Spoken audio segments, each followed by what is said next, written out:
Paul, le persécuteur, était un homme avec une volonté très forte. La force qui conduisait cet homme était impressionnante. Il faisait preuve d'une force, d'une dynamique parmi les hommes. Et ce que Saül de Tarse avait déterminé, personne ne pouvait le différer, sauf Dieu. C'était un homme de cette nature-là. Mais que dit Paul de lui-même? Et qu'est-ce que Paul a dû apprendre tout au long de sa vie? Cette réalité, je ne peux rien faire de moi-même. Il est parvenu au stade à la merveilleuse hauteur de la réalisation spirituelle où il a pu dire « Je ne me glorifierai pas sinon de mes infirmités » de Corinthiens 12:5. Je me glorifierai donc bien plus volontiers de mes faiblesses afin que la puissance de Christ repose sur moi de Corinthiens 12:9. C'est parvenir très haut, c'était l'une des leçons de sa vie. Malgré toute la force de volonté qui le caractérisait et ses capacités intellectuelles, rien n'avait été accompli de cette manière et par ces moyens. Ce devait être quelque chose qui le saisissait et qui était sur lui. Il se mouvait dans la puissante sphère d'une autre énergie, qu'il appelait la puissance de Christ. Il parlait de lui-même comme étant incapable, intégralement insuffisant pour ces choses. Qui est suffisant? Et il répondait, notre capacité au contraire vient de Dieu. Il nous a aussi rendus capables d'être ministres d'une nouvelle alliance. De Corinthiens 3, 5 et 6. La réelle efficacité de la vie de cet homme n'était d'aucune manière négative, car elle venait du ciel.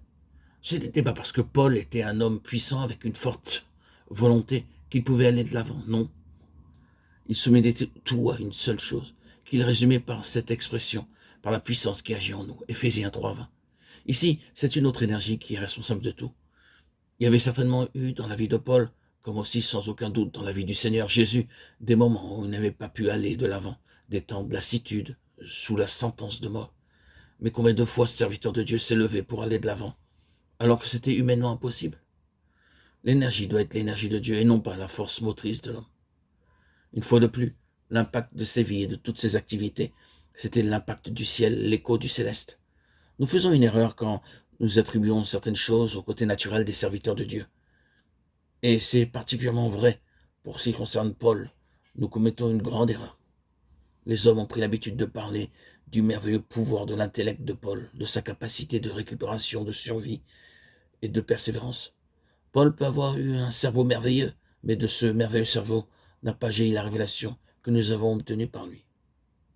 Le Seigneur a eu un bon canal et un vase utile, mais la connaissance et la révélation ne s'est trouvée en lui que quand le Seigneur l'a mis en lui.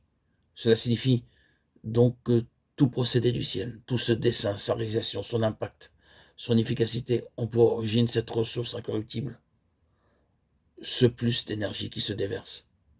Remercions Dieu pour cette fontaine inépuisable d'énergie spirituelle. C'est une très grande réalité. Vous et moi, nous avons besoin d'apprendre à connaître tout ce que nous avons dans les ressources de Christ pour faire et pour accomplir son œuvre.